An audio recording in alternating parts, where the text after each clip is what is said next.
387 Chinese underwater drones surround USS Gerald R. Ford. Autonomous swarm intelligence just turned America's most powerful carrier into a sitting target. October 27, 2025, 1:19 a.m., South China Sea.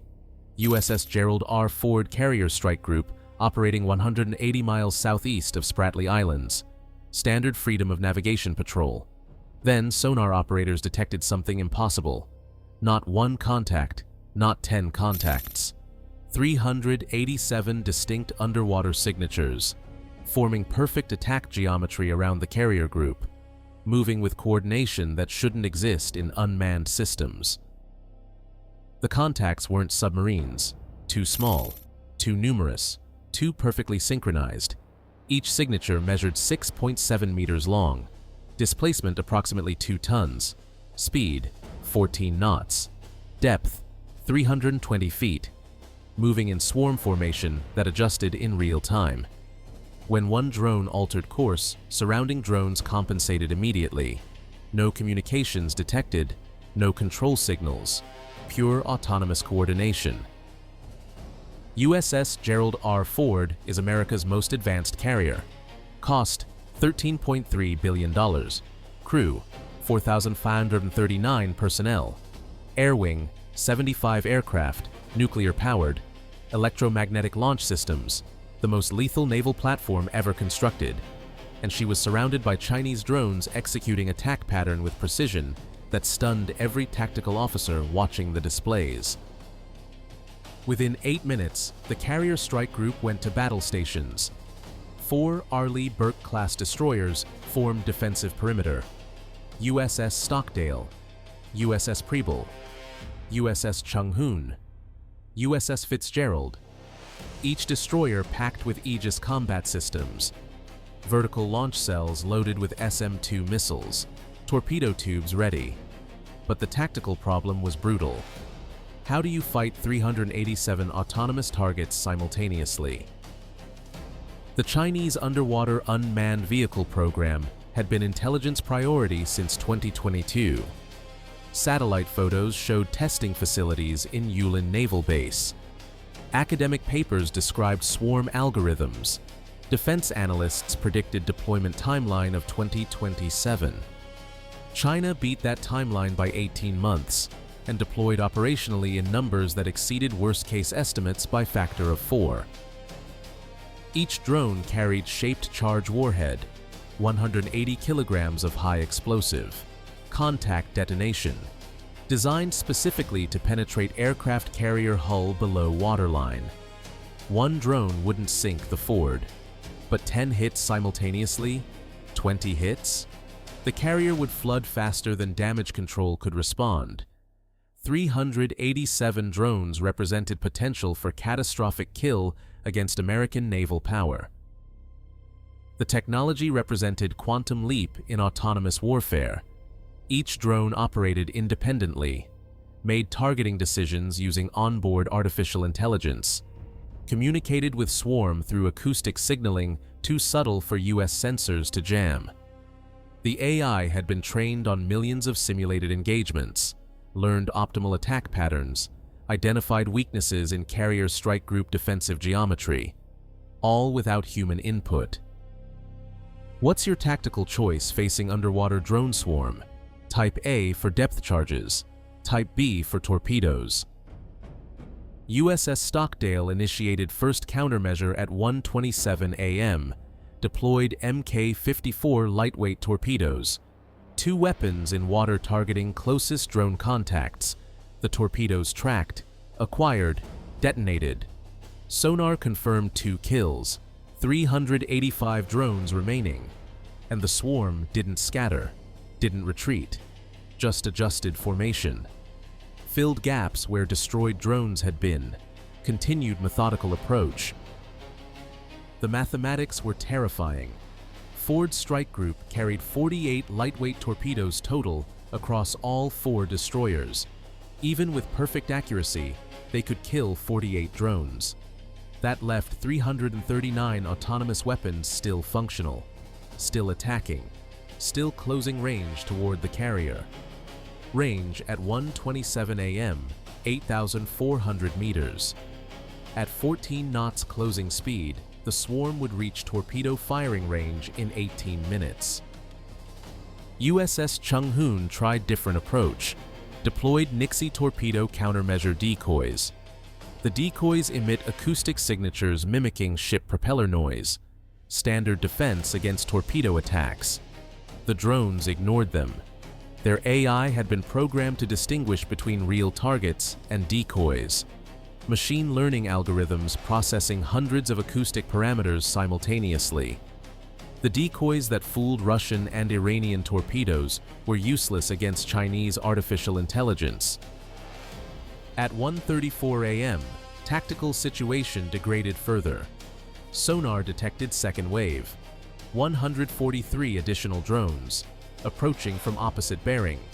Total contact count, 528 autonomous weapons, executing coordinated pincer movement. The Chinese weren't just testing technology. They were demonstrating capability to overwhelm American naval defenses through sheer numbers and superior coordination. The carrier air wing scrambled. F/A-18 Super Hornets launched with Mk-50 torpedoes, anti-submarine helicopters deployed with depth charges, but aerial attack against submerged targets 320 feet deep was marginally effective.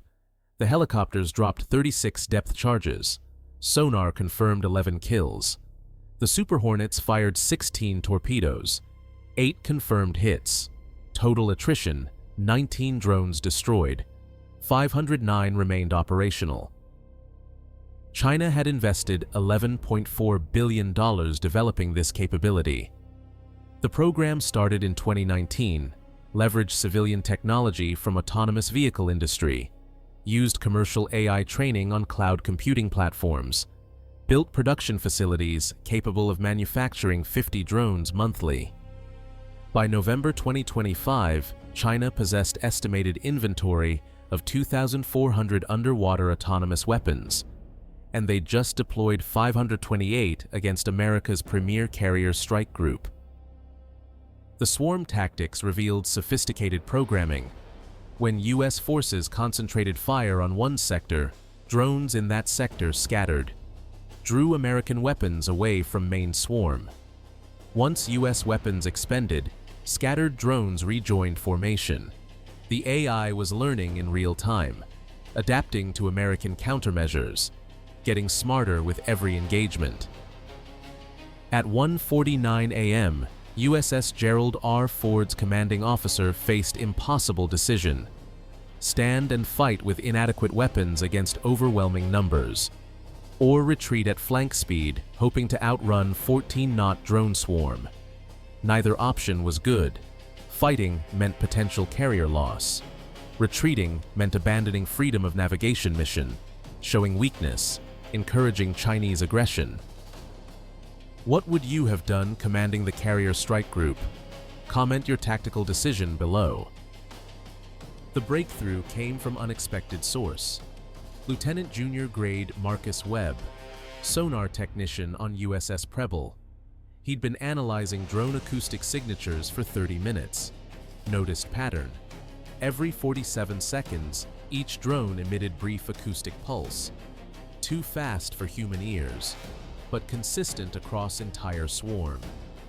Webb realized it was coordination signal, the drones talking to each other, maintaining swarm cohesion. If U.S. forces could jam that frequency, the swarm coordination would collapse. Individual drones would continue attacking, but synchronized assault would degrade to uncoordinated strikes, giving American defenses better chance. Webb passed his analysis to Destroyer Electronic Warfare Suite. Within 90 seconds, USS Preble began broadcasting jamming signal on the coordination frequency. The effect was immediate and dramatic. Drone swarm formation fractured. Individual units continued toward carrier group, but lost perfect geometric spacing. Some drones collided with each other. Others circled in confusion as their coordination protocols failed. The swarm intelligence degraded to individual artificial intelligence. Still dangerous, but no longer overwhelming. USS Stockdale capitalized instantly. Concentrated torpedo fire on drone clusters where coordination collapse caused congestion. 23 drones destroyed in 4 minutes. USS Fitzgerald engaged with depth charges against confused drones near surface. 17 more kills. The tactical balance shifted. American weapons still outnumbered, but Chinese advantage was shrinking. At 2:03 a.m., Chinese response revealed another layer of sophistication. The drones adapted, switched to backup coordination protocol, different frequency, more complex signaling pattern. The swarm began reorganizing, not as perfectly as before, but functionality was returning. The AI had fallback options programmed, multiple ways to maintain coordination. This tactical analysis requires massive research investment. Subscribe to support this level of detailed content. USS Gerald R. Ford's air wing shifted strategy. Instead of attacking drones directly, FA-18s dropped sonobuoys in grid pattern. 200 acoustic sensors creating detailed picture of swarm movements. Real-time data streamed to strike group combat information centers.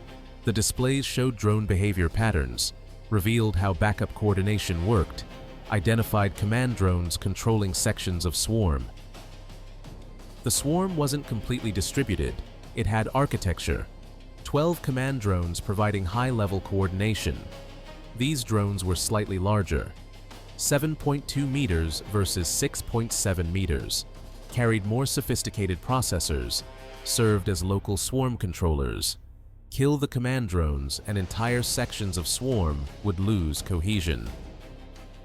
Targeting shifted immediately. Every weapon focused on command drones. USS Chunghoon fired 8 torpedoes at identified command contacts. 6 hits confirmed. Half the command network destroyed. The swarm coordination degraded noticeably. Drones in affected sections scattered.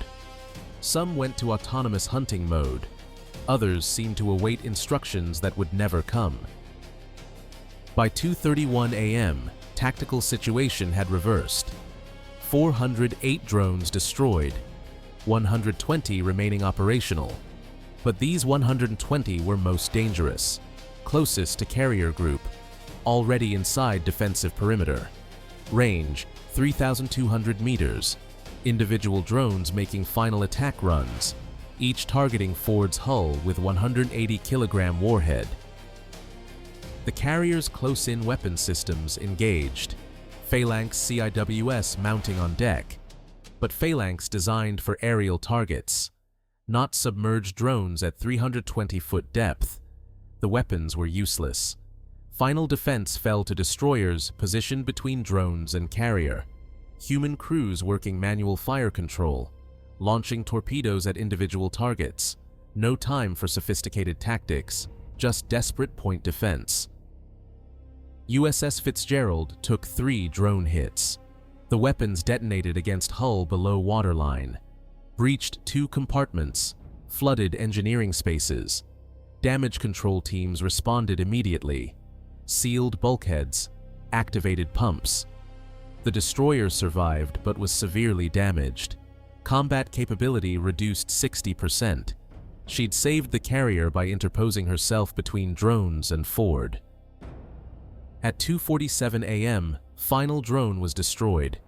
USS Preble confirmed kill with torpedo shot at 800 meters range. The swarm was eliminated, complete, but the cost was sobering. USS Fitzgerald damaged, 41 torpedoes expended, 63 depth charges used, 29 aircraft sorties flown, fuel consumed, weapons depleted. The carrier strike group had survived, but barely. China lost 528 underwater drones. Combined value, $847 million at estimated $1.6 million per unit. Expensive, but not catastrophic. Chinese production facilities could replace the entire deployment in 11 months.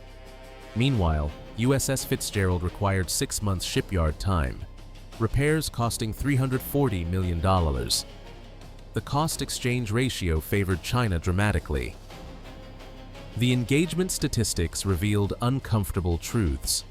American forces expended $89 million in weapons, destroying $847 million in Chinese drones. Sounds favorable. But China proved they could deploy swarms large enough to overwhelm American defenses. Even though US won this engagement, victory required perfect tactics and significant luck. Webb's discovery of coordination frequency, the command drone architecture. Take away either advantage and carrier might have been lost. Pentagon reaction was immediate. Emergency funding request for counter-swarm systems.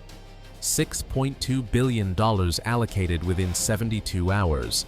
Develop new weapons, new tactics, new training.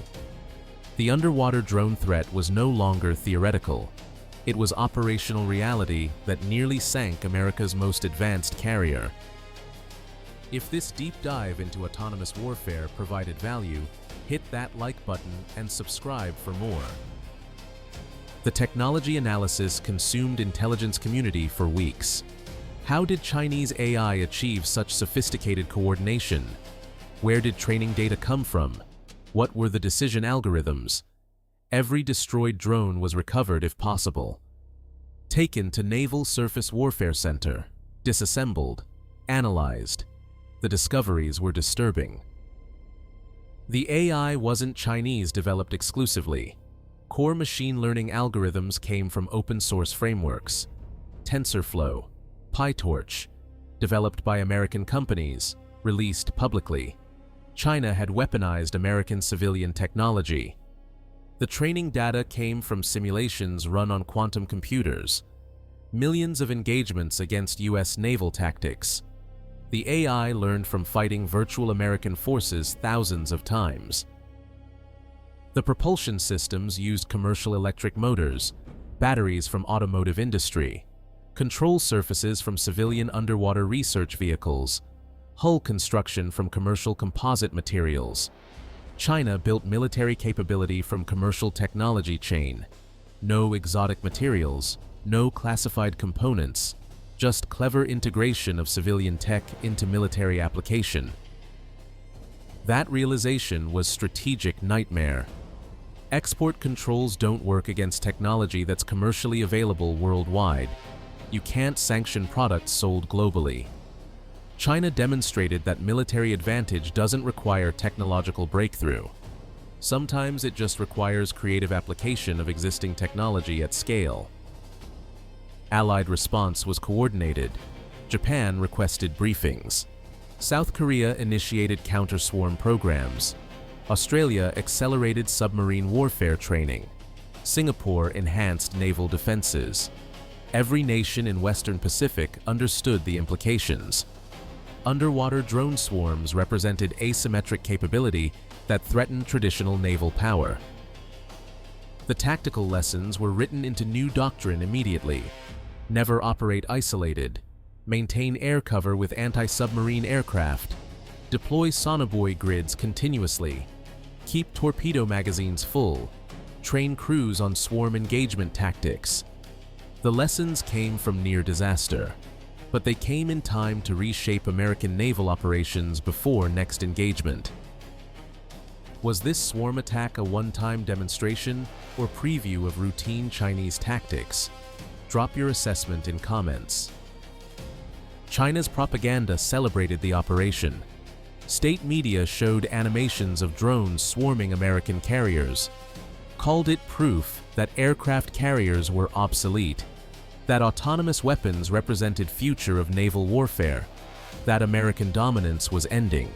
The messaging was designed to intimidate, to convince regional allies that US couldn't protect them, that Chinese military superiority was inevitable. American response was measured but firm. Yes, the swarm was impressive, but it was defeated. US forces adapted, overcame, survived. That adaptability is America's real advantage, not perfect weapons, not unbeatable technology, but crews that think, leaders that innovate under pressure, systems that allow tactical flexibility. Those advantages don't appear on specification sheets, but they win engagements. The incident forced re-evaluation of carrier vulnerability. If 528 drones nearly succeeded, what about 1,000 drones? 2,000? At what number does carrier defense become impossible?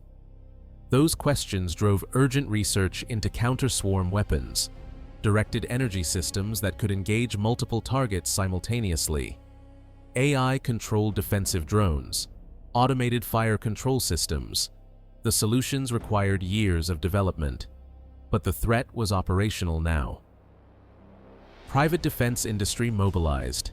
Every contractor submitted counter-swarm proposals, some focused on detection, others on hard-kill weapons. Several proposed AI versus AI engagement, where American defensive systems used machine learning to counter Chinese swarm algorithms. The competition generated innovation, but also revealed how far behind America was in autonomous warfare. The strategic message to China was clear. We survived your best shot. We learned your tactics. We're developing countermeasures. Next time won't be this close. But both sides knew the truth.